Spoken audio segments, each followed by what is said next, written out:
welcome to Taylor Talks Comics Live. I am your host, Taylor Talks Comics. Thank you for joining me on this wonderful National Pet Bird Day. Anybody in the house have a pet bird? It is also the birthday of Phil Jackson, the greatest basketball coach of all time. The late, great John Ritter was born today.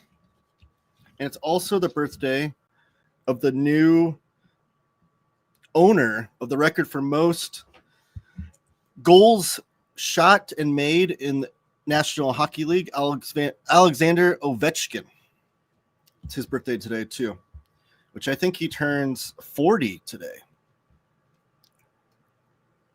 James Abel and Josh Greathouse, both the moderator extraordinaires in the house today. Is Talks Comics the government name? Yeah, that's how I sign all my checks. Taylor Talks Comics, sign checks. I don't think I've signed a check in, I don't know. When the last time I actually pulled out a checkbook and signed a check was probably, it's got to be over 10 years ago. Does anybody still sign checks? And for our wonderful sponsor, here we go. If you want to shop for comics, shop over at Panelbound Comics. Use promo code Taylor Talks Comics, all one word, Taylor Talks Comics, and you'll save $2 off of your order. If you're going to put a bigger order in over at Panelbound Comics, and you're going to order 4 or more books, you can use my other promo code, TTC Ship It Together, all one word, TTC Ship It Together. And you'll save 5% off of that order, bigger savings for a bigger order. And actually, I've had quite a few people using my promo code this month, so I appreciate that if that's any of you guys in the house here. I really do appreciate that. That goes a long way. You save money on comics, but also I get a little bit of a kickback for the channel. And that helps out with hopefully one day being able to upgrade lighting and cameras and maybe getting the affording the professional upgrade on the StreamYard so I can do film the show in 1080p. But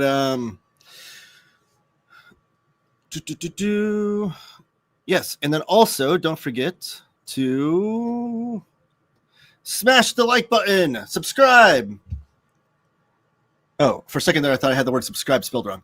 Subscribe, comment down below. Super chats are always welcome and super appreciated. Those are all great ways to support the channel as well. Obviously, super chats are monetarily helping. But the first 3, like button, subscribe, and commenting down below, whether it be in the chat or if you're watching on the replay, to comment down below. Those things all help my channel thrive because it gives notice to YouTube to share my video in the YouTube algorithm to other people that like comic books that might not know my channel exists. And sharing my channel over on Reddit or Facebook and that kind of stuff also helps. It goes a long way. And none of that costs you a dime, just a little bit of your time. But those are all great ways to support the channel and always appreciated. It's been years only to use them for rent. The checks. I think that's probably the last time I did sign a check is when I had a roommate. And that was before I got married. So that was 14 years ago. Or buy more books. Oh, like with the yeah. I mean, that goes back too, right? Rare time I get to join this live. Razor Ramen. Thank you for joining me. I appreciate that. And Josh wants to say hello to you, Razor. All right, so we got a big show today. Got lots to talk about. And I guess some stuff that I hauled also. I dropped a haul video the other day in which I just clipped the sections of the haul videos from my live shows and put it up. And it seemed to do well that way, that format. So I might do hauls like that from now on. Just do all my hauls live with you guys.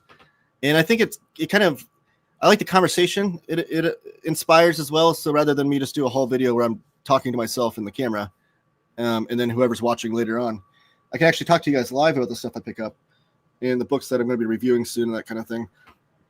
And I've been clipping other parts of the show as well. excuse me, I'm getting over like a little bit of a cold, so I don't want to be gross into the microphones. I'm going to mute myself every once in a while. But regardless, I've been clipping some certain sections of the show as well and posting those as separate videos. That's just another way for people to be able to watch the show on another format. And I know sometimes people don't like to watch a full hour and a half show. So I want to still provide the content, I guess, for other people. And maybe people don't know that I go live every Wednesday, and they'll see these videos, and maybe it'll entice them to join live as well. Derek is in the house. Thank you for joining me. Derek picked up the first Hate book this week. I think it's technically Hey Buddy Hate Volume 1. I picked it up on your recommendation. I love it. Plan on getting Volume 1 of Hate now. Is it so is that the material?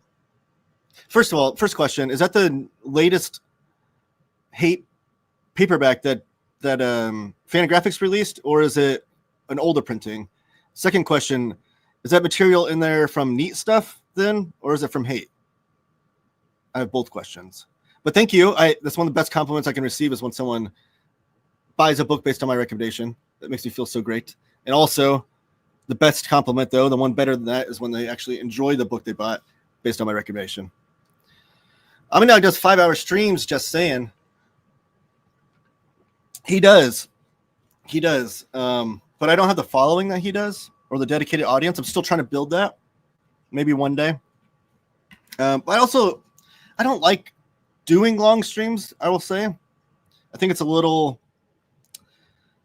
much, in my opinion. The only way I'd ever start doing like long streams, like 3-hour shows or whatever, would be if I started having more guests to interview on throughout the show. I think then I could see that format, but I don't know. I mean, kudos to OmniDog. He does a great job, and he's great with his audience. His audience loves talking to him, and I love talking to him. He's one of my favorite people to talk about or talk to, especially about comics. It's just not in my future, I guess. Hey, Taylor, what's the humbug over your left shoulder been meaning to ask for weeks? Badger Stump.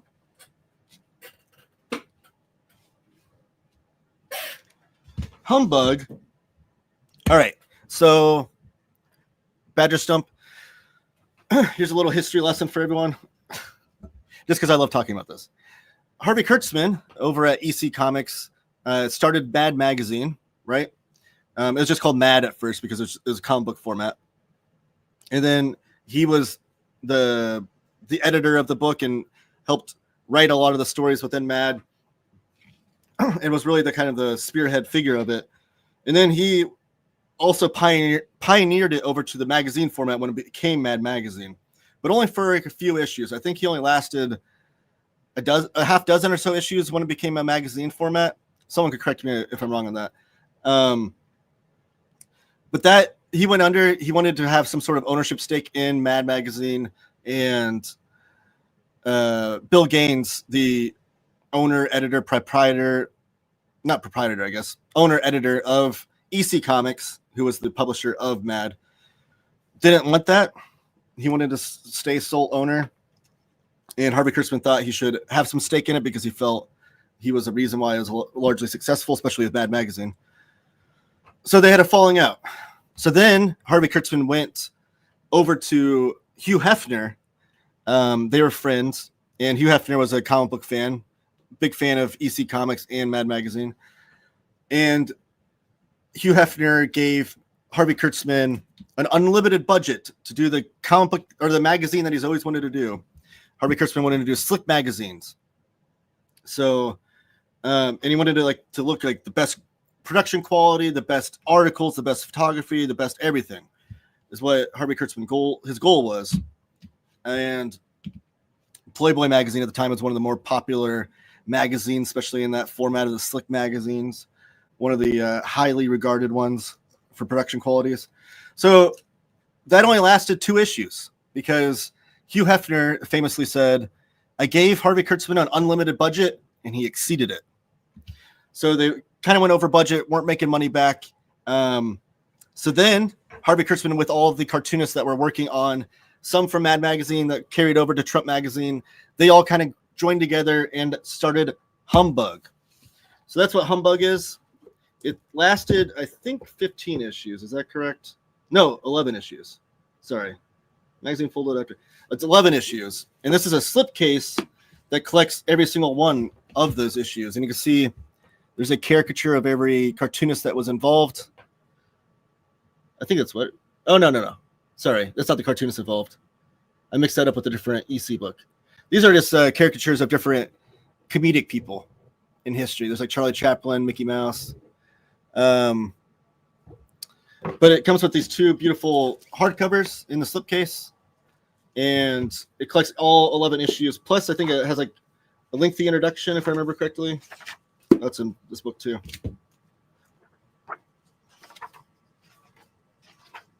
Yeah, lengthy introduction by John Benson and Gary Groth about the history of Humbug and how it came to be.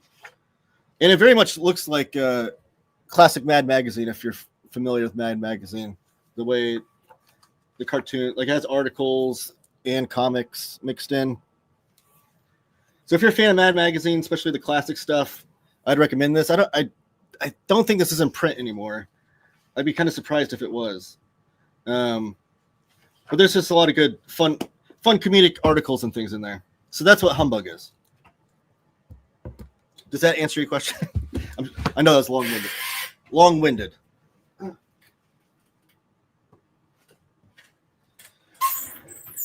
But I love talking about Harvey Kurtzman. He's one of the true proprietors of, or not, I keep saying that word proprietor.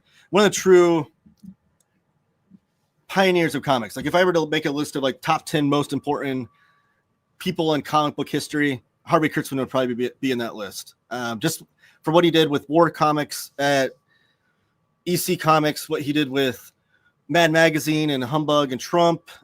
He was the godfather of the underground comics movement. People like to give him that moniker because everyone from the underground comics scene, like R. Crumb, Spain Rodriguez, S. Clay Wilson, drawing a blank on the other ones. They all grew up reading like Mad Magazine in the EC Comics. They didn't grow up on superhero comics, so all of their influence into the underground comics was from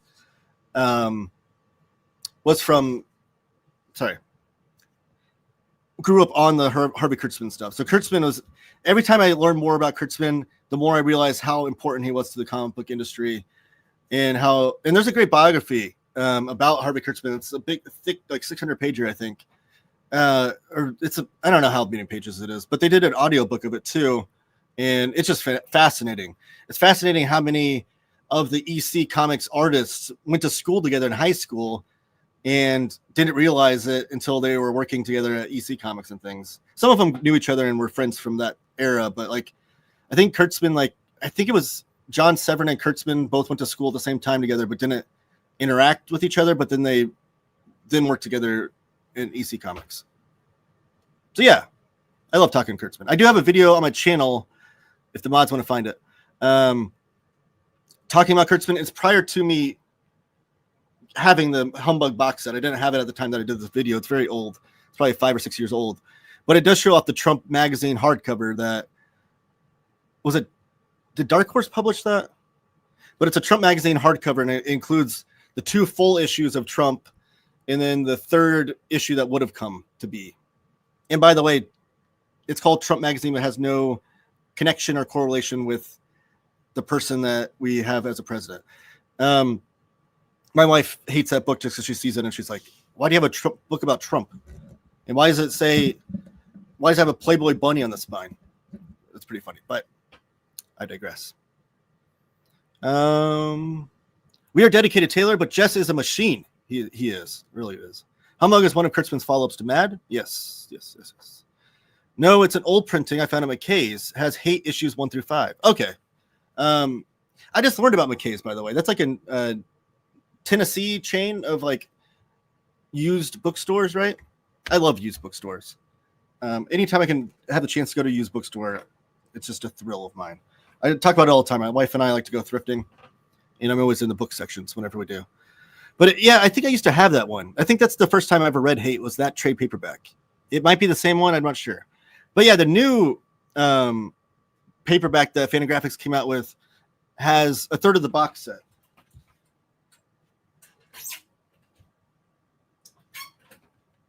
Where is that box set? Is it upstairs? I thought I had it down here. Oh, there it is. Hold on.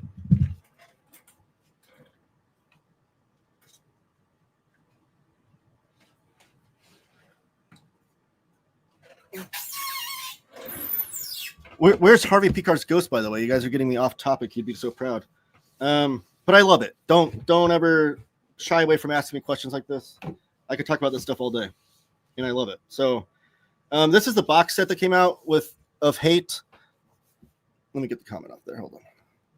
And I have a video on my channel showing off this as well. Peter Bagg's one of my favorite cartoonists ever. So that first paperback that came out, so there's 3 hardcovers inside the slipcase, right? The first paperback that came, they're going to come out 3 volumes of the paperbacks that are going to mimic the contents of all 3 of these, basically.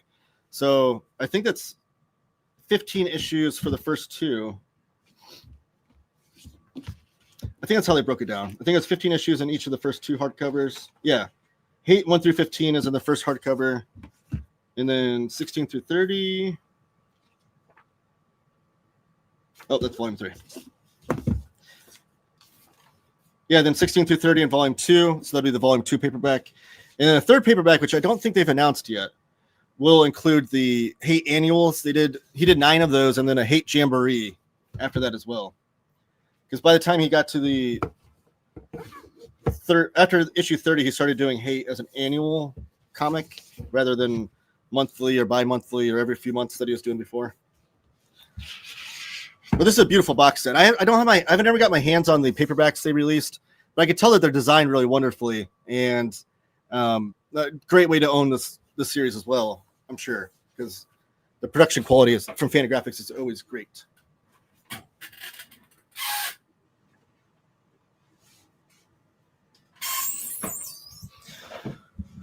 Bum-ba-dum. All right, what do you guys talk about now? Where is his ghost? Whose ghost? Harvey Picar? Oh, no, Harvey Picar is different than Harvey Kurtzman. Come on. 2 different people. I just picked up a bunch of Kurtzman's Help magazines. Great stuff. Yeah, Help magazine was then the follow-up to Humbug. So he did Mad, Trump, Humbug, Help.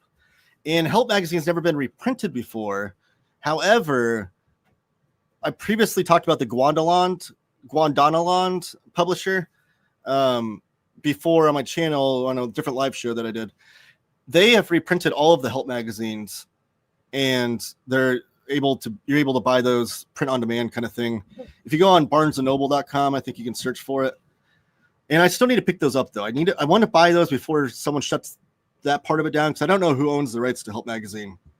And I'm kind of surprised that I don't think it's public domain, but they've never been reprinted before, so I need to pick those up before someone shuts that down and then also never reprints it. If someone shuts that down for them to do a reprint project, I'd be down for that, but clip that and put it on TikTok. I will. That's a great idea, Josh. Thank you. But I'm having trouble, and this is just totally behind the scenes. Taylor's bad at technology kind of thing. I need to find a good way to do that, because TikTok really prefers the vertical format versus landscape. I posted a few landscape videos on TikTok before, and they died. Like nobody watched them, because I think TikTok prefers that format. So I need to find a way to, maybe if I do a flip through the book over top of my audio from that clip, I don't know. I'll figure something out, but that's a good idea. Maybe I'll clip it for the channel. I don't know. Taylor Talks Comics, Harvey Kurtzman, Mad Magazine, EC Comics. Yes, this is the video where I talk about Harvey Kurtzman's books, and that's early on. That's when I only had a few of his books. I have since accumulated a lot of Harvey Kurtzman as I've continued to grow as being a fan of his. Yeah, I live near one in Knoxville. I think there's a few in South Carolina too. That slipcase edition is beautiful. I might have to treat myself to that. Yeah, the Hate box set. I don't know if it's in print now or not. I would recommend, because I think it's $119 cover price. Find it on sale at some point. If it's still in stock, this is kind of a leap, or a leap of faith. But Fantagraphics always does a really great Black Friday sale. and I probably shouldn't be saying, Fantagraphics probably wouldn't like me saying this, but hold off if you can, because they do a Black Friday sale. It's like 40% off books, and they usually include everything. That's kind of what I do now. Like whenever I kind of make a list of books that I need from Fantagraphics, and I'll wait until Black Friday to buy them. But you might be able to find it on sale at other places like Panel Bound Comics. No, I don't think it's in stock there, actually. In stock trades, CGN, cheap graphic novels. I guess I can say those two because I don't think it's on Panel Bound. Figure drawing. I'm relatively new here. Do you have an interest in making comics? For all I know, you've made some before. I do. I've always had that interest. I just, I don't know. One day, possibly. One thing I do want to do, which Josh is going to rail me for when I mention this, but I want to make a zine that has like articles written by me, maybe some interviews, and then also some comics from people that I dig and friends of mine. And I already have like the name picked out. Josh is already chiming in. The name picked out, the logo. I've already drawn out the logo with like the hand lettering, and I want it to be a big project, and it's a big goal of mine. I've toiled with the idea of drawing some comics to put in there myself. My drawing is not as good as Josh per se. I very amateur in my drawing, but I still would like to make some comics, and then maybe if I were to have a few zine issues come out, and if I have my comics throughout there, I can then compile them together into like a single issue or something. I don't know. I do have goals in mind for that. I love to write comics too, but that's like I think it's harder to break into comics as a writer than an artist. But then from there on, I think it's easier to be a writer in comics than an artist if you make a name for yourself, because you can be writing multiple projects while artists are working on only have time to draw one project, if that makes sense. Another topic for another day, but because as a writer, you need to like find an artist and pay them, and then also market the book and hope that the book breaks even, and then shop it around. Like it's a huge endeavor, but yeah. So yeah, I have aspirations, but I've never done anything yet, I will say. I don't think Panel Bound has much Fantagraphics. They don't, and I'm working on that. Jake over at Brave and the Boys has gotten with me and Mitch from OmniBuddy, YouTuber. Go check out his YouTube channel. Gotten with both of us, and he wants us to both kind of put a section on the website for independent graphic novels and things that we recommend, and that they'll sell on Panel Bound. That'll have like our stamp of approval on them.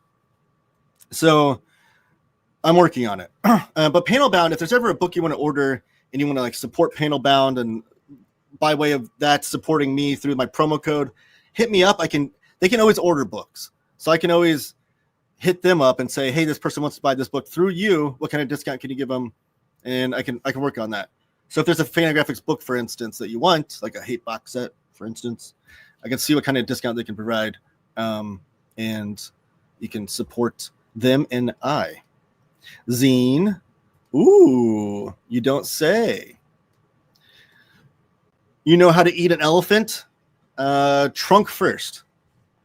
I don't know. What is that saying? I know what you're talking about. It's like the famous saying that's anti-procrastination. Yeah, it makes sense. Low hits in the house. Thank you for joining me. Tayman can edit your comic, though, for the right price. I have done that. I guess I have worked on comics via editing. I edited... Do I have it over there? I do.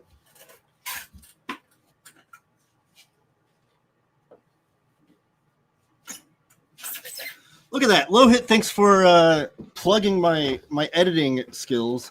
Everyone go check out... Low Hit has a YouTube channel called Cupcakes Comics Reviews.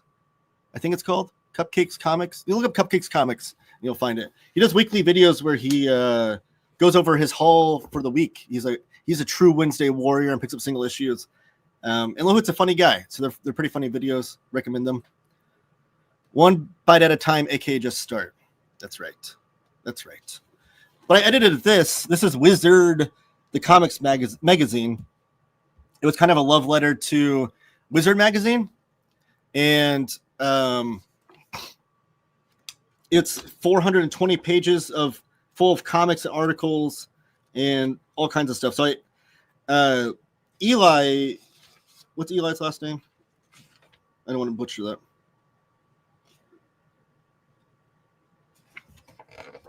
Hold on. What's Eli's name? Cosmic Lion Productions is his publishing company. Does he not have his last name on here? Eli Schwab. There we go. Eli Schwab put this together through Cosmic Lion Productions, which is his publishing company, which sadly recently got a deal with Diamond before Diamond went under. Now they still publish comics. So go on cosmiclionsproductions.com. I've shown off some of the comics before on my channel. Really fun comics. They have really, I wish they'd be a bigger deal than they are, or more awareness would be brought upon their publishing company, because their stuff is really, really cool. But anyways, this is one of the first projects he did. This is issue number 2. I have issue number 1, but I didn't work on that one. But I edited this whole thing. That's really cool. And I am editing a project with a friend. So there we go.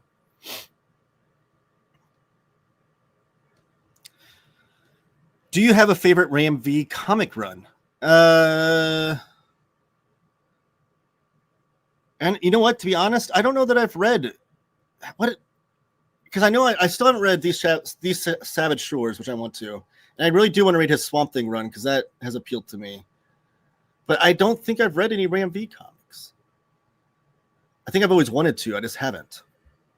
So maybe I don't have a favorite then.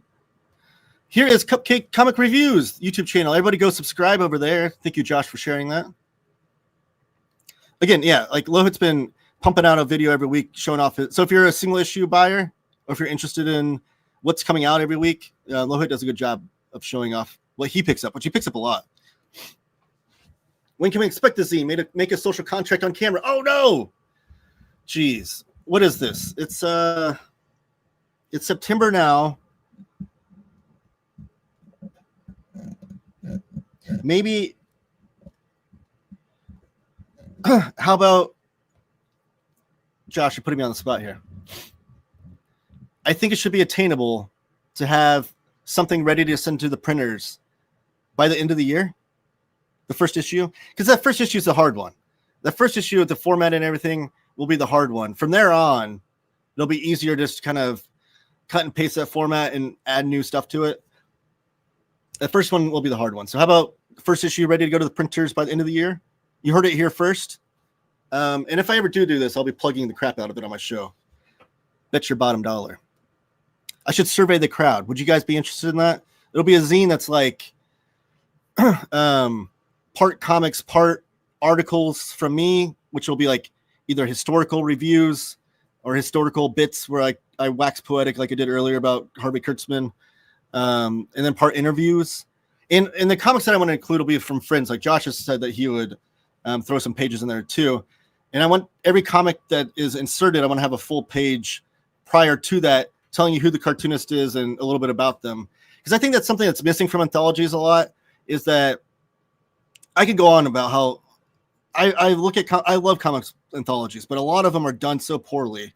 A lot of them don't even have the credit of who is working on the comic, and it drives me nuts. So it's like, and sometimes it's up to the cartoonist to put their name in the masthead of their comic whenever their comic starts in the anthology, and they don't do that. But even when they do, it's kind of hard to figure out who's who and then figure out where to follow them on social media and things. Usually I do the work because I want to, but I'll like look up the person on Instagram and follow them as I'm reading it. But I want to have like a full page about the cartoonist beforehand, so you get to know the person, get to know where to follow them and where to support them, where to buy their comics, and then their comic would follow, and so on and so forth. Would you guys be interested in a zine like that? I'm thinking it'll be like somewhere around 32 to 48 pages too. And I'd like to keep it on the cheap side.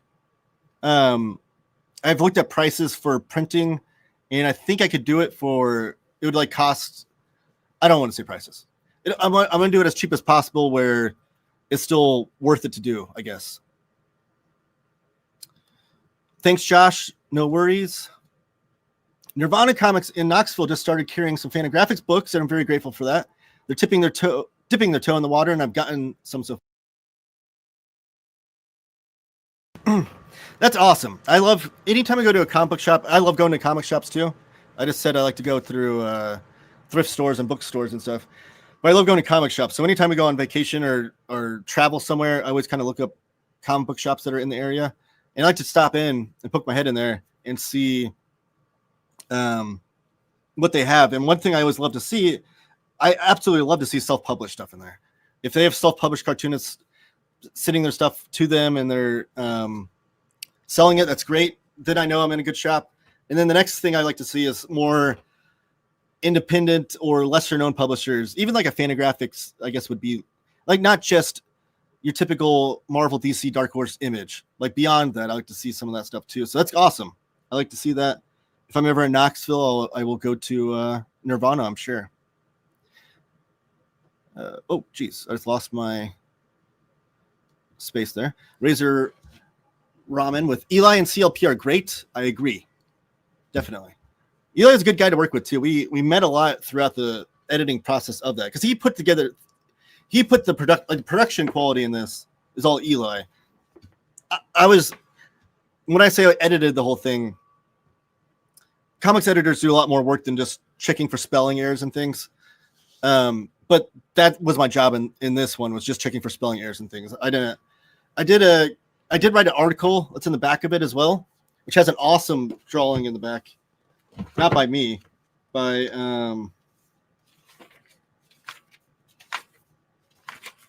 Joe something or other. Hold on. Joe Janofsky.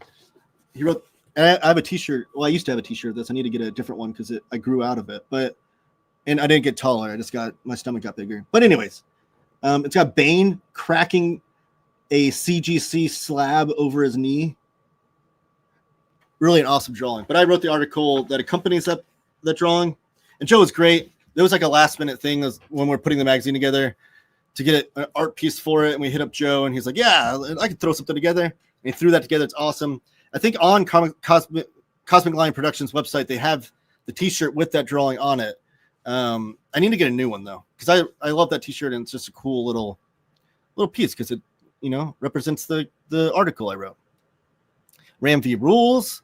Let me know if you want recommendations. Low Hit's always good for recommendations. Eli was on a panel at ComicsCon with BJ Kicks, by the way. He was. That was that's one of those small world kind of things. Because I'm in a group chat with BJ and with a bunch of other comics YouTubers and things. And he told us that he's doing this panel and then he shared a picture of it with Eli. I'm like, hey, Eli, I know him. That's cool.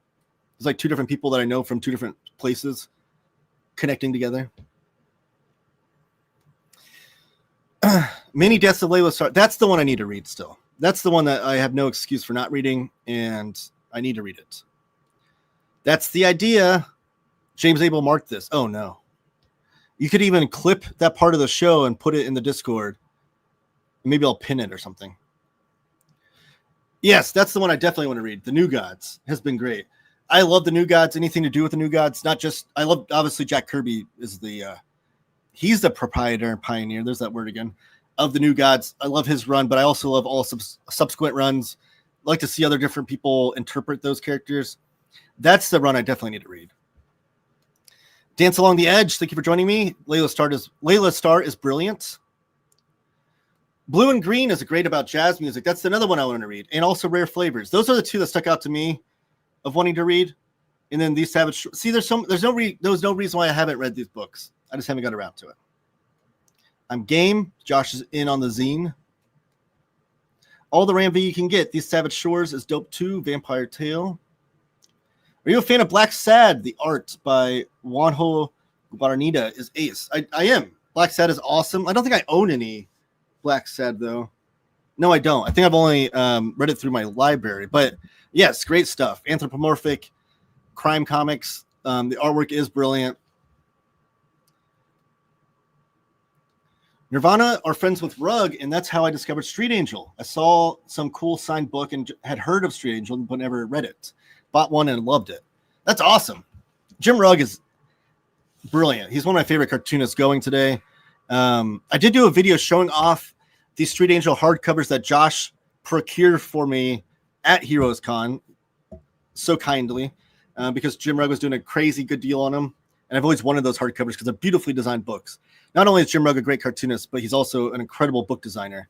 And so I have a video on my channel showing off all those hardcovers. Everyone should go check that video out because it didn't do very well in the views. And I think more people should check it out because more people should have more there should be more eyeballs on Jim Rugg's work. I also did a video on his Hulk Grand design, which I think is one of the best looking Marvel books to come out in years. I thought I would not like Black Sad, but I loved it. Yeah, it is one of those things that if you're not into anthropomorphic comics, which Lohit, I don't think you are so much. I know you grew up on like the Duck comics and stuff, but I'm just trying to think of the things that I know you read today. I guess like Thundercats, does that count? I don't think that counts. I don't know, but I can see like someone that's not into like anthropomorphic comics normally looking at it and be like, I don't know if that's my thing, but then loving it when they read it. Let's go over some haulage. How about that, right? So I got this in the mail from Fantagraphics. I got a couple books for them. And these will be future reviews on the channel, but this is Dog Tangle by Max Huffman. It's a small little hardcover. And the it has different color paper stocks in it. Let me try to get this on camera. Look at that. I'm a sucker for that kind of thing in books when they have different colored paper stocks. Kind of reminds me of like the classic Shonen Jump magazines that have all different colored paper stock. But this is, I've never read any Max Huffman comics. So this will be my first time reading him. And I think this comes out in October, maybe? I should probably look that up. But my review will come out the week that it comes out. So it's a cool small little hardcover, Dog Tangle. It's got blurbs by Kevin Huizinga and Gary Panter, which you can't go wrong with that. Let me read the description here. A satirical comedy about an ambitious power couple in a bleak corporate landscape who defy God and nature to create a modern Cerebus. One of the most visually distinctive and funny graphic novels in recent memory, Dog Tangle is underpinned with deep mistrust of corporate and cultural hegemony. I can't say that word. Cementing its relevance in an increasingly oligarchical times. Let me see when that book comes out. Dog Tangle Fantagraphics. It might be late September. I can't remember. November 4th. It's a few days before my birthday. And then the next book I got was a kind of a surprise. Like I knew I was getting it, but the way that it looks was a surprise. And that is The Complete Megaton Man. This book is massive and it's heavy. Like this is like a brick. Let me drop it on the table for you. Did you hear that? That's probably terrible audio. But this thing is freaking huge. And this is Don Simpson's classic Megaton Man comics. Let me get a better shot in the camera for you. From the 80s and 90s. Oh, no, this is all the 80s. So volume 1 collects all the 80s. And it was one of the early kind of cartoonish satirical take on superheroes. It also has a wraparound cover. I want to be kind of careful with the spine because I think the spine's going to, I don't know. It's got a pretty good spine to it. I don't know if it'll crease or not. But the paper stock in here is like thick and heavy. The book itself is super heavy. But this book is awesome. So it includes the first like 16 or so issues of Megaton Man. And it has a substantial introduction by Bill Morrison, which if you don't know Bill Morrison, he did a lot of Simpsons comics from back in the day. And then there's a foreword by Chris Ecker. And there's so many things throughout this book too that's like not just the issues, but it has like every like pinup, every advertisement that Megaton Man appeared on. Like there's so much like ephemera and things in here. It is all black and white. And then in the back, there's this very substantial, long, lengthy afterword by Don Simpson, where he's talking about the history of Megaton Man and where he came from. And then in the back, there's more pinups and things. Like it's just, there's process stuff in here too, which is cool. I've never seen Don Simpson's process stuff before you can see some of his pencils and layouts and things. But yeah, thick, massive book. I think it clocks in around 608 pages. And here's a cool thing in the back that I've never seen a comic book do, and I wish more of them would do that. I think it's so smart to do this. But in the back, it tells you what will be in the Complete Megaton Man Volume 2, 3, and 4. So it already lists out the contents of what will be in Volume 2 of this book, Volume 3, Volume 4, and then a few other things. So it's going ahead and telling you that there will be 4 volumes and what will be in them. Great stuff.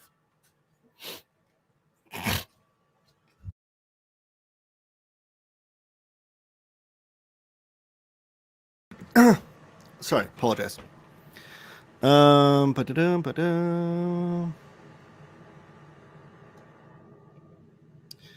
I read Beneath the Trees and loved it. Oh, I need to read. Sorry. I loved it after that. I need to read Beneath the Trees. Yes, Beneath the Trees Where Nobody Sees. I have a review of that on my channel. It was a great comic. I've not read the prequel yet, though. The prequel issues that have been coming out. Oh, neat. Anthropomorphic does not bother me that much as long as the story is really good. Okay. Have you done any Box Brown review, Tayman?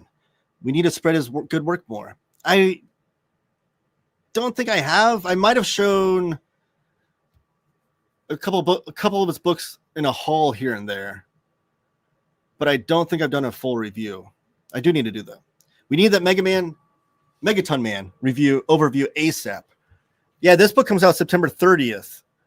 So I need to get on reading it. But that book, it's impressive. Like how big this book is too. Like, do I have a trade paperback? I do. Like, it is oversized. I think it might be the size of I don't know if it's quite the size of an omnibus, but like you can see it's taller than and wider than your typical trade paperback. It's impressive. When I opened the box because the box was heavy, and I was like, what the heck is in here? Like 5 books? And I opened it, it was just this one book, and it was, I could knock someone out with this thing. They did release a hardcover version on, I think via Zoop. And I think Fantagraphics even listed a hardcover version on their website. So they might have like limited quantities whenever that comes out. Obviously more expensive, but I'd be curious to hold the hardcover in my hands to see how incredible that is. Still waiting for my hardcover from Zoop. There we go. To get here. Didn't know it was that thick. Yeah, it's impressive. And if you got the hardcover, Razor, I think you're in my Discord, right? Show pictures of that when you do get the hardcover in. I'm just curious, like what the spine and everything looks like and how different it is from this. I'm sure it's not too different, but I am curious. So post that in the Discord. I think you're in the Discord, right? And everyone else, join my Discord. Information down below. Brave and the Boys. Hi, Taylor. We know Anthropomorphic definitely doesn't bother Mitch. Yes. Mitch over Omnibuddy, like I said earlier. Mitch is a huge fan of Usagi Yojimbo, among other Anthropomorphic comics.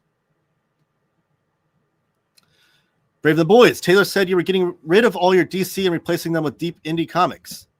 I didn't say that, but maybe he should. Just kidding.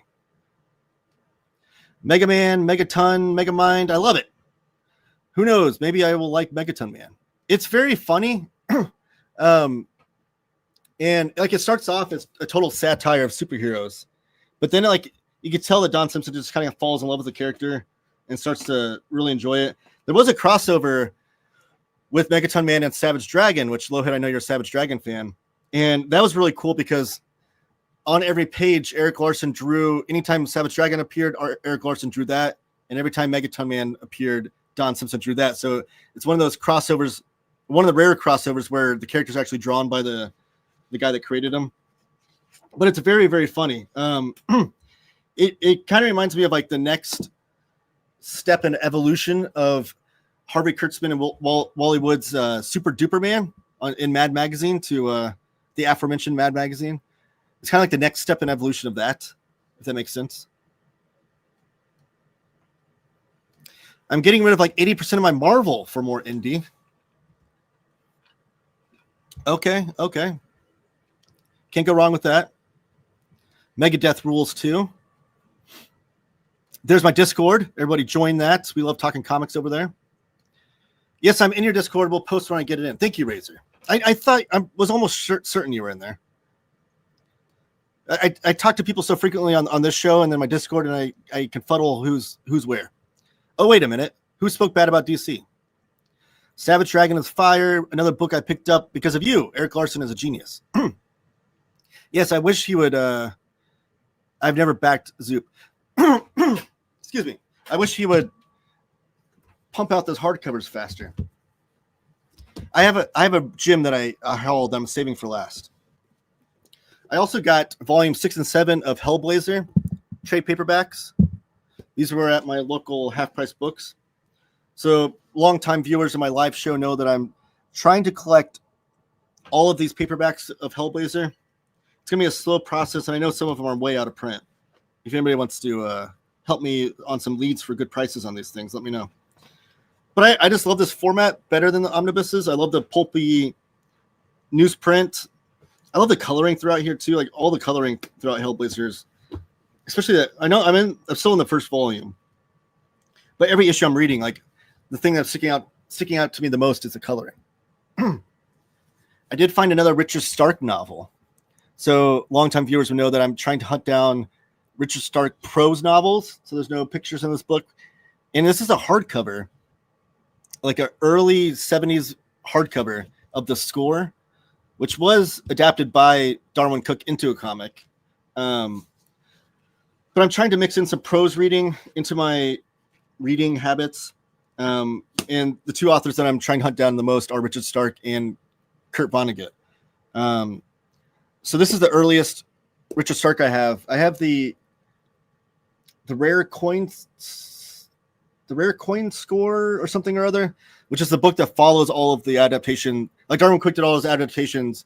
The next story that he probably would have adapted if he didn't sadly pass away, probably would have been that book. But the score is one of them. So it's my first time I'm going to be able to read the prose novel version of a Darwin Cook story, which will be fun. It's a hardcover though. It does have some water damage to it, but the Richard Stark books are known for being like those cheap pulp, like dime paperback novels. So I didn't even know hardcovers existed for it.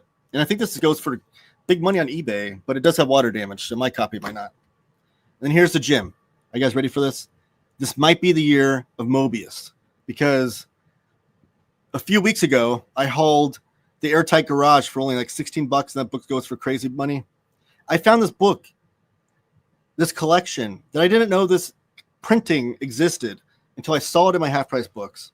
I don't think they knew how to price it, because usually half-price books will jump up their prices on things that are out of print and books that are out of print. And they did not do that for this book. But this is Moebius Blueberry. I got this for $6.49. I left the tag on there to prove it. And this, I've never seen this printing before. This is by Mojo Press. You see the back there. And this is like a thick paperback of Moebius Blueberry comics, which I've never read. And it is smaller than a standard size book. You see, it's a little bit wider than your standard paperback. You can't even see that, but it's definitely shorter than it. So that is unfortunate. I'd love to have it more oversized to get all the detail from Moebius in there. But this is like amazing. I still haven't figured out if this is the earliest Moebius drawn Blueberry comics yet.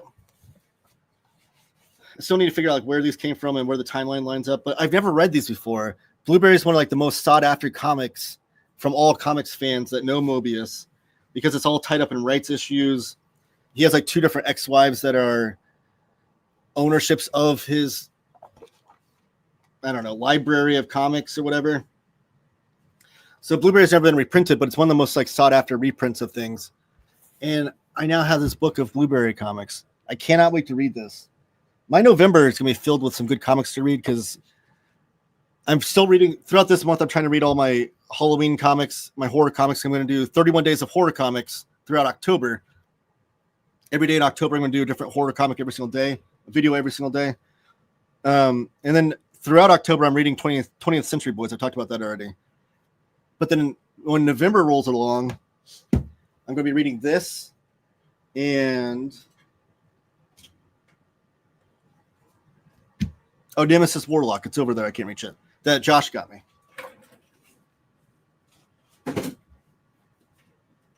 Oh, jeez. That Josh was so kind to send me. So Moebius and Kevin O'Neill on the docket for November. Already planning ahead for those readings. And I cannot freaking wait. To be amazing. And I think that's it. That's my haul. So good stuff, though. Good stuff. Back to this. I never backed Zoop. I don't think I have either. The one I wanted to do was Switchblade Shorties. But I didn't because I was going to hopefully buy it afterwards because they talked about doing a printing through distributors and things. So I still need to pick that up. Also getting Savage Dragon 4, I'm on the fence. The Volume 4 hardcover? Did they announce it? Ultimate Collection 4. Oh, they did announce it. November. They're coming out in November. Yes, I'll definitely be picking that up. Oh, man, that cover's badass. Let me share my screen to show you guys. How about that?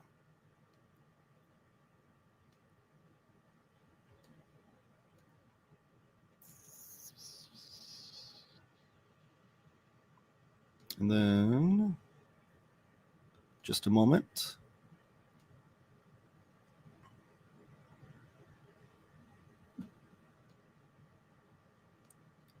What's going on here? Okay, you can still see it. All right, look at that cover though. It's like fighting a giant like octopus monster. I love Eric Larson's artwork. He has such it's such a 90s extreme style mixed with Jack Kirby. And it's just the perfect blend. And it's beautiful. He's my favorite of the Image founding fathers. But yeah, I'll definitely be picking this up. This collects it doesn't say what issues this collects. Well, that's infuriating. I am frustrated by this releases though, because Savage Dragon is let me see if it's on the Amazon solicit the contents. He's closing in on 300 issues for Savage Dragon. So to do these reprints, which we've been dying for, Savage Dragon fans have been dying for these reprints in color. And for the longest time, what the heck? Savage Dragon Ultimate Collection hardcover volume 4.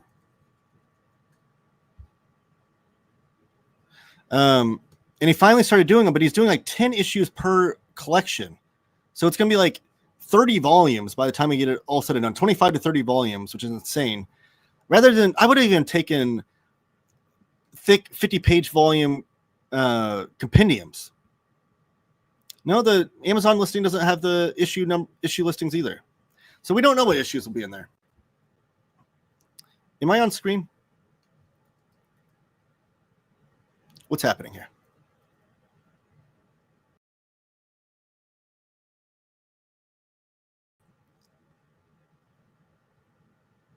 Hold on a second. Bear with me for a second, everyone. Everyone, bear with me.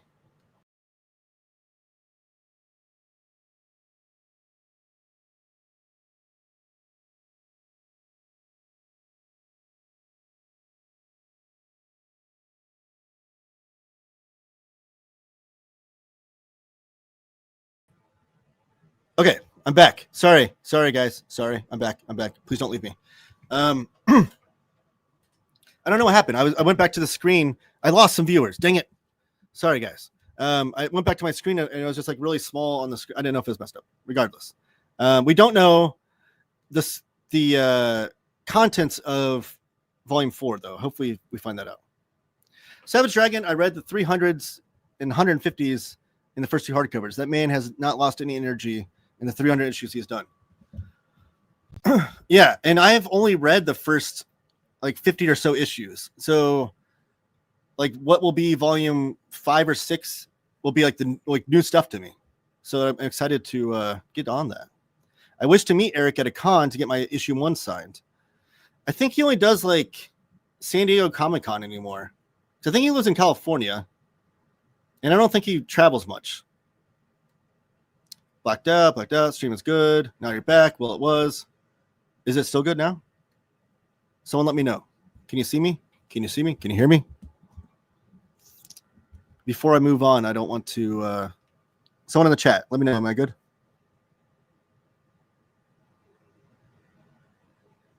Am I still live?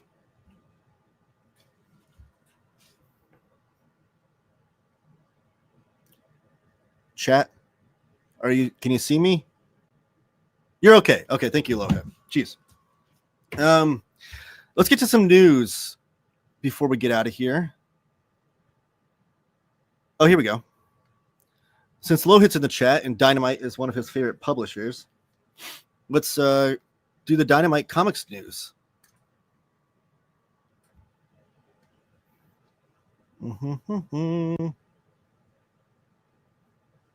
Can't see you after getting Blueberry that cheap. Josh, I'm sorry, man. This is the year of Moebius for me. I don't know. I can't believe I saw that at Half Price Books. And I'm like, what is this? I did not know these printings existed. The only ones I knew of were like the old Epic Comics reprints. There's like European albums that people usually share and sell for tons of money on eBay. Da-da-da. Hopefully sharing my screen won't malfunction again here. No!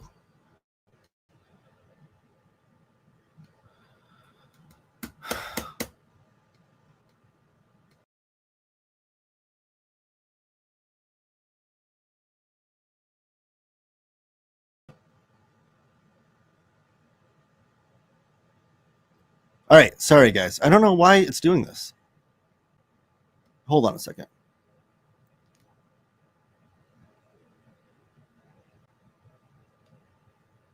Let me give this a second here because it's messing up real bad. And there's an extra guy on here. What's that guy doing here? Go away.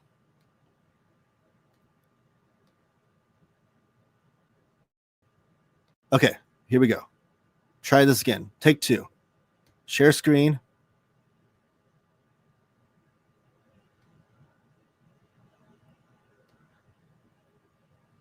Dynamite Comics.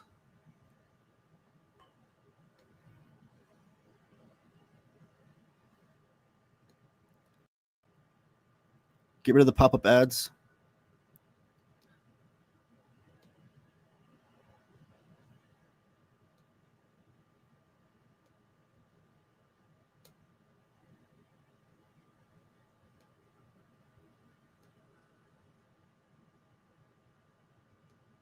Why? Sorry, StreamYard is really malfunctioning right now. It's really annoying me. Okay, anyways, here's the news. Here. G4. All right. Titan joins Dynamite at new digital comics distributor Neon Ichiban. So Neon Ichiban is a new digital comics distributor. It's created by the people that were behind Comixology, which, by the way, I don't think they had anything to do with how Comixology ended, so don't hold that against them. It was the people that owned, which I think was Amazon, wasn't it? Regardless, the people behind Comixology and the Distillery Publishing Company are who created Neon Ichiban. Now, according to Rich Johnston here, he's saying expect a lot of individual announcements, similarly themed graphics for a variety of comic book publishers announcing that their libraries of original comic book series will be in upcoming releases will be available on Neon Ichiban. So he's saying that Dark Horse, DC, Distillery, Kodansha, Marvel, Oni Press, Titan, and Vault Comics have all signed up, and now Dynamite has as well. But the only press releases that we've gotten so far that are officially public now are Dynamite and Titan. And what's interesting about this, we have a quote here from Nick Barucci, the CEO and publisher of Dynamite. Talking about how good of a deal this is, talking about how Dynamite has a history of publishing comics, Vampirella, Thundercats, Red Sonja, The Boys, So he has right there. We know that all the licensed stuff will be on there from Dynamite. There's no qualms with putting that on there. Titan, though, even more interesting. So they say Tank Girl to Blade Runner will be on there, which is great. Blade Runner is a licensed property, so that's another point to mention. But then down here, in this quote from Titan Comics publicity manager Will O'Mullane,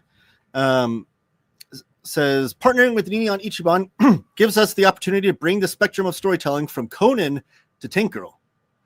So that tells you that Conan comics will be on this app, Neon Ichiban, being able to read digitally, which is exciting news. I don't know if that includes, though, it doesn't say, if that will include the Marvel era Titan comics.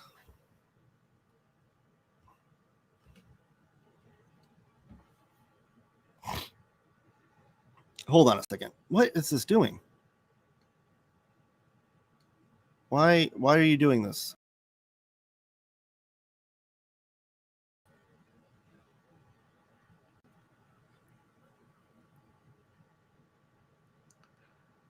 If you can hear me, hold on a second.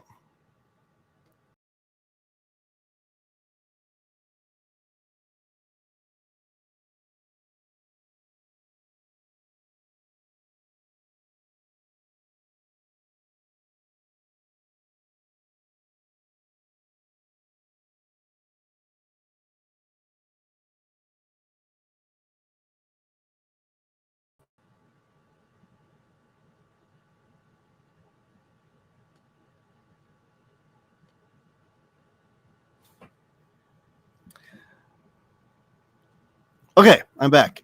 I don't know what to do. Might want to just do screenshots. I think I should do that too, Josh. But even sharing my screen has been malfunctioning today. This is like 3 weeks in a row that I've had issues with StreamYard or my internet. I apologize. Thank you, everyone, for watching. I know it's frustrating trying to watch a show and someone's having technical difficulties. I wish I could do something about it. Thank you for bearing with me. I guess I just won't share my screen for the rest of the news. But yeah, Titan is with Neon Ichiban. It's a new digital platform.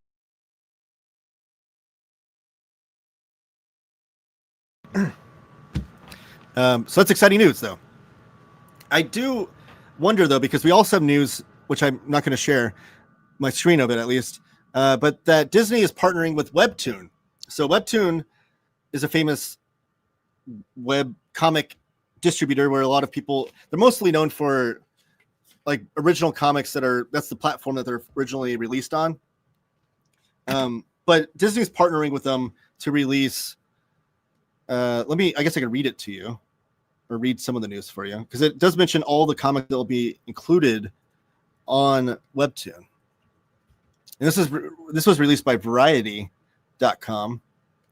So it says Disney to launch new digital comics platform with Webtoon Entertainment. And Disney also acquired 2% stake, 2% stake in Webtoon. The new service will feature 35,000 plus comics from Marvel, Star Wars, Disney, Pixar, and 20th Century Studios.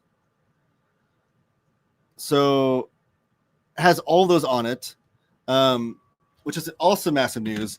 But then we just saw that Rich Johnson said that on Neon Ichiban, Marvel will be distributing the comics on there as well, digitally. I don't know what that means as far as like the Marvel app that they have their own self, Marvel Unlimited, if that's going to go away, or if they're still going to do that and also allow their comics to be read on Neon Ichiban and on Webtoon. But the Webtoon comics, I guess, will be vertical scrolling.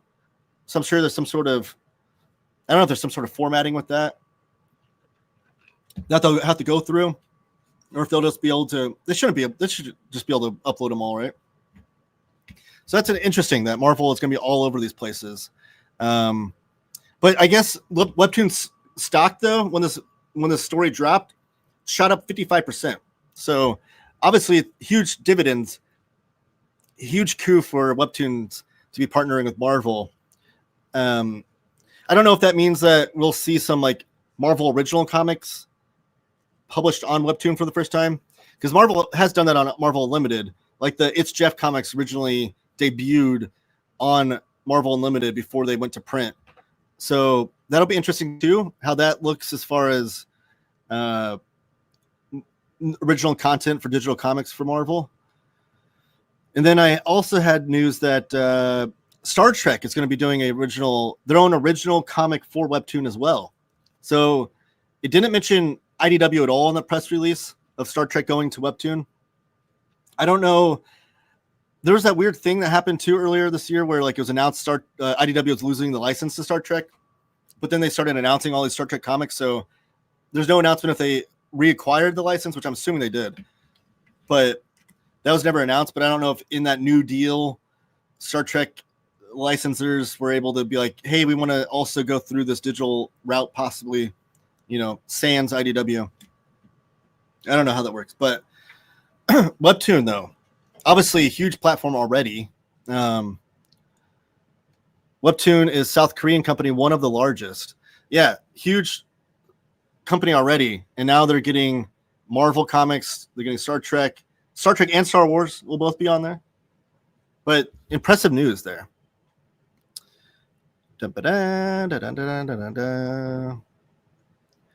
You're good, really, almost. Even the Image website doesn't have the contents of Savage Dragon 4. I know, so weird. That's the website I shared first. Was the Image website, and then the Amazon listing also doesn't have the contents. Interesting choice. It does say 416 pages, which I think will be the thickest one. Maybe, I don't know. I will say, even though I hate that format just because it's going to be slow going with printing all of them, and I don't know if I'm going to be able to have 25 to 30 hardcovers on my shelf of Savage Dragon, even though I want to. Even though there's that caveat, Eric Larson has been packing in those lots of cool process and behind the scenes stuff into those books, which has been fun and quite a treat to read. Same people that own Distillery, Harvey's favorite publisher. Is that, I think it's a joke, right? Harvey doesn't like, or does he like Distillery? I don't know. Me wonder if Neon will have indie publishing like Comixology had. Like, as in, like, is it like you could put Bang Ballad of the Tiger on there? I would be curious. That'd be kind of cool. Wish Eric had gone the same way as Spawn Deluxe is bigger, but also only 10 to get to 300. I wish he would have gone the route of like, we did see too in the news that Invincible is going to do omnibuses, which is like the 5th different format Invincible's been published in. Maybe they did single issues, trade paperbacks. They're doing the smaller trade paperbacks now, the Ultimate Collections, which are oversized hardcovers, the library editions, the compendium softcover and compendium hardcover. So the 8th different format that Invincible will be published in. That's insane. Will be omnibuses, which will, I think, mirror the same trim size and things of the DC and Marvel omnibuses, which I think the Ultimate Collections were the same trim size as those, but they'll have more issues in them. But that's the route I wish he would have gone with Savage Dragon. I would have been even okay with like 30 issues per volume. I'm not asking for 50. 50 would be great, but 30 issues would give us 10 volumes to get to 300. That would be better. Don't sleep on Tank Girl. Definitely don't sleep on Tank Girl. Tank Girl's awesome, especially the early Jamie Hewlett stuff. I have the whole of Tank Girl slipcase that has like all the early Jimmy Hewlett stuff in there. Awesome, fun comics. By the way, Deadline Magazine is coming back. Omnibuddy told me this. This is the 3rd mention of Omnibuddy this chat, so everyone should go subscribe to him. He told me that Magnetic Press is going to be bringing back Deadline/A1 magazine, and it will have new comics in it as well as some older stuff. And I specifically asked him if it'll have Jamie Hewlett stuff in it, because Jamie Hewlett did Tank Girl in Deadline magazine, but also did what was the racing comic he did? I'm drawing a blank here. It's never been reprinted. I know Jim Rugg did like a bootleg version of it, and I've always wanted it ever since I saw the cartoonist kayfabe video. Deadline. Fireball.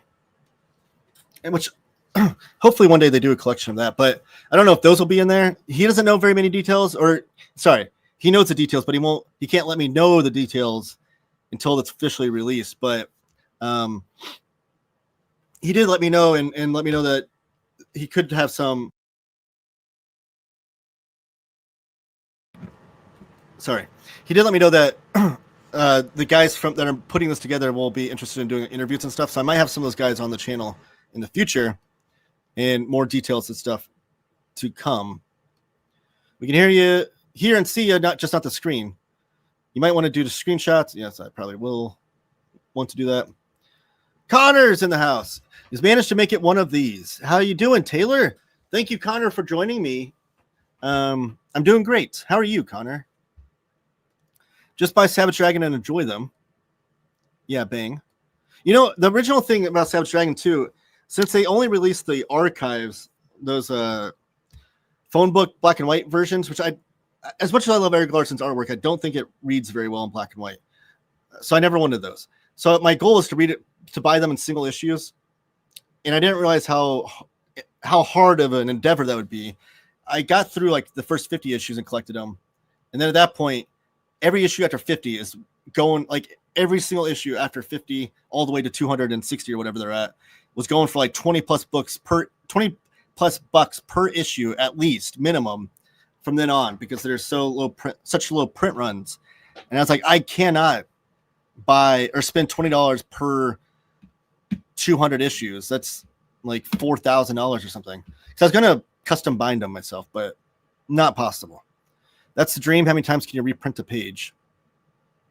Oh, Invincible? Yeah.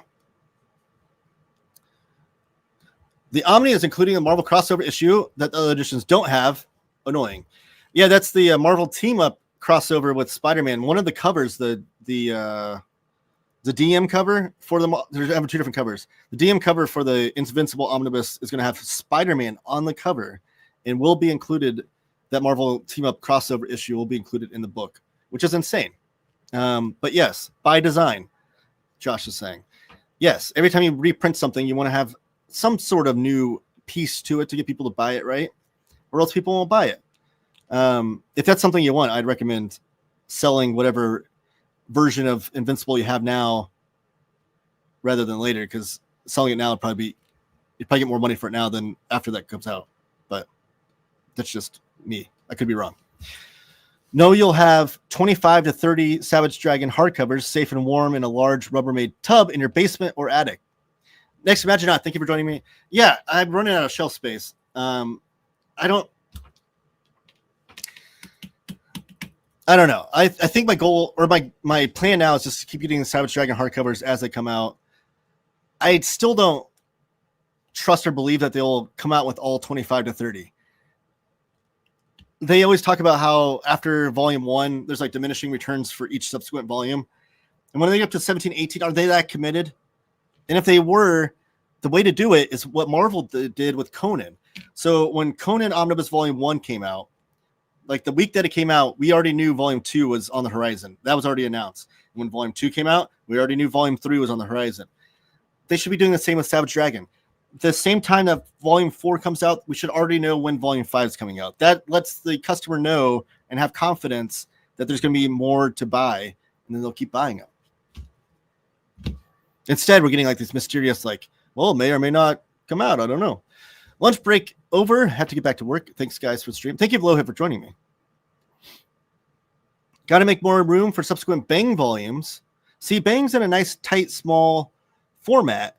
I could put 30 volumes of that on my shelf, and it wouldn't take up as much room as 30 oversized hardcovers. Cartoonist Kayfabe bootleg Fireball. There's a video that everyone go check that out. And again, check out my Street Angel video just to see how good of a book designer Jim Rugg is. And I do want to. Josh says this too. Oh, he already put the percentage up there. Less than a week left on Bang at 95%. I did want to pull it up and show the campaign, but I am having issues with that with StreamYard right now, so I don't want to do that and have to lose you guys again. But yes, there's less than a week. Let's see. I'm trying to pull it up on my phone here. 7 days left of Bang the Ballad of Tiger campaign. And he is $170, if my math is correct. Yeah, $170 away from his goal, 95%. He's so close to making it to a successful campaign for Josh, and we want to support him and help him out. So if you haven't backed it yet, back it there. All 3 volumes are available. I have videos on my channel showing off the first 2 volumes. I have videos on my channel interviewing Josh about it. So check all that information out. Those John Sable hardcovers that only have 2 or 3 issues per volume. It's not 2 or 3 issues, right? It's like 10 issues. Like the big absolute editions. They have more than 2 to 3 issues, right? Connor Craig is the low hit alter ego. Okay, I'm gone now. Here's Connor. Currently reading Shaman King's first manga, Omni and Killtopia. Complete collection. What are you reading? Right now, I'm reading Web of Horror, which Dana, who's usually in the chat, edited. And also reading Slaughterhouse 5, the prose novel from Kurt Vonnegut. And then some other horror comics that I'm trying to get prepared for October. Chris Brogan, hello. Thank you for joining me. Also, don't know if you got a chance to watch Kamen Rider yet on YouTube.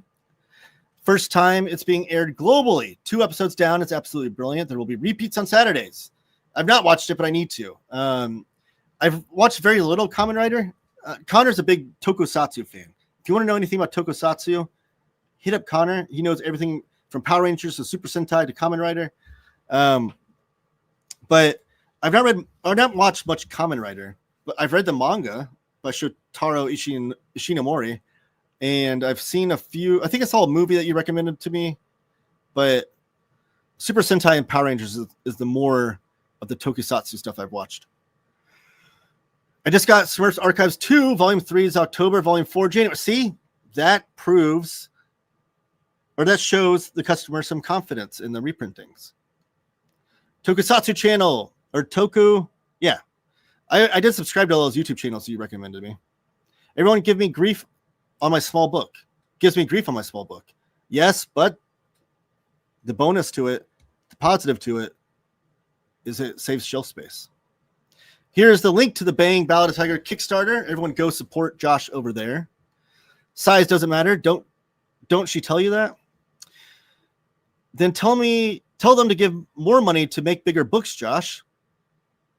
That could be isn't like a stretch goal. Sometimes the people do, like, I can only do standard size, but if you meet the stretch goal, I can make it oversized. Maybe on the next campaign. I do like these. I want bigger collections, but love this as the first collection for my book. One day you will have a nice deluxe hardcover. I have no insider info. Strongly suspect that all the delays with the Savage Dragon hardcovers have been to do with the challenges in finding original art and rescanning almost everything. That was the issue for the first dozen to 20 or so issues. That was the issue because I believe Eric lost all of the original art for those issues in the fire that he had back in the early 90s. But I think going forward now, I think he has all these issues in some sort of format scanned and ready to go. I'd be surprised if he doesn't have any more going forward. But I know that was the hubbub in the issue early on with why he never did color reprints. But they did that finally. They restored it. But I think he should be good now.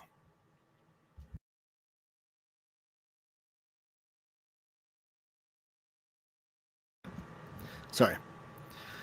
Taylor shows off Homeless Ninja on a skateboard. Yes, here's my video showing off all the Street Angel hardcovers. The books are so wonderful and beautiful. If watching that video doesn't sell you on wanting to buy those books, I don't know what to do.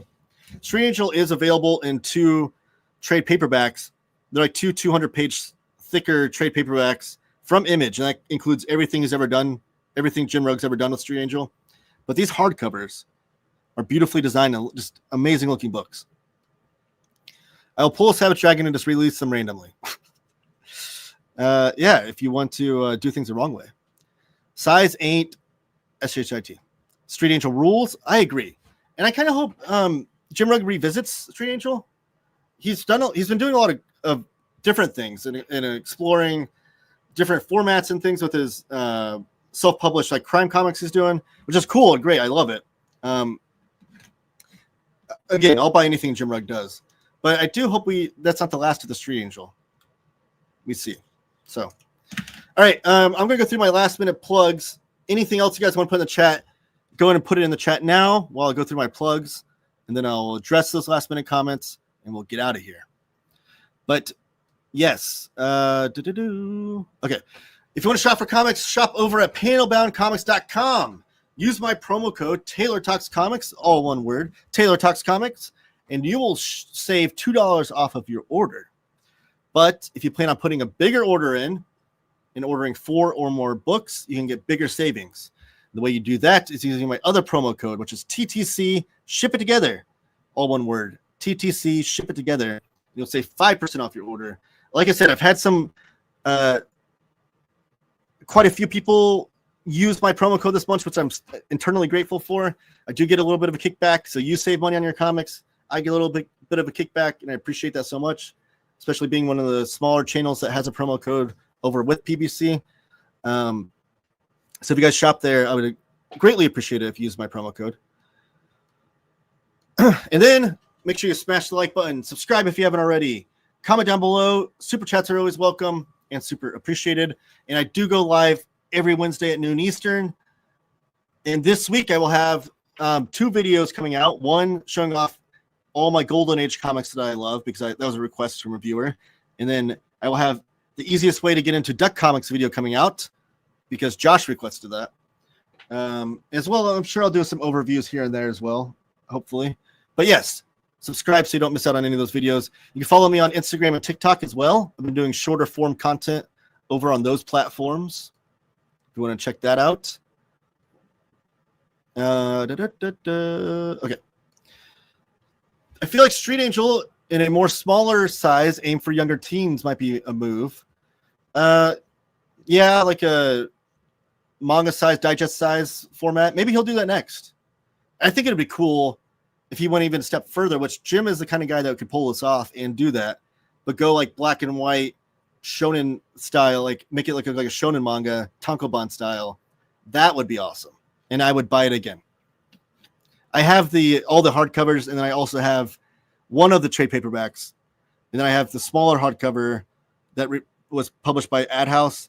But the latest paperback that he released has like one story in it that isn't in any other stuff I have, so I still need to pick that up. But I have double dipped a little bit in Street Angel. If I double dip, it's usually for a lesser known cartoonist that I want to support. Even though I feel like Jim's a bigger name, but not as big as he should be. Jim Rugg told me there will be more Street Angel. Razor, that's the greatest news ever told on this channel. Taylor, I want to help you as a friend. Send me your artist editions and so much Savage Dragon shelf space. You are welcome. Well, the thing is, though, each of those hardcover volumes would take up the same amount of space as my artist editions probably, because they're about the same thickness. And yeah, I don't know that would help me too much. Like manga sized? Yeah, or even Scholastic. Oh, like Bone? I could see Street Angel being like a book fair comic. I wonder if he shopped it around that way before. Interesting. Well, that's it, though. Thank you guys for joining me. Subscribe, like, comment down below if you're watching this on replay. Share my videos, all that jazz. And keep talking comics.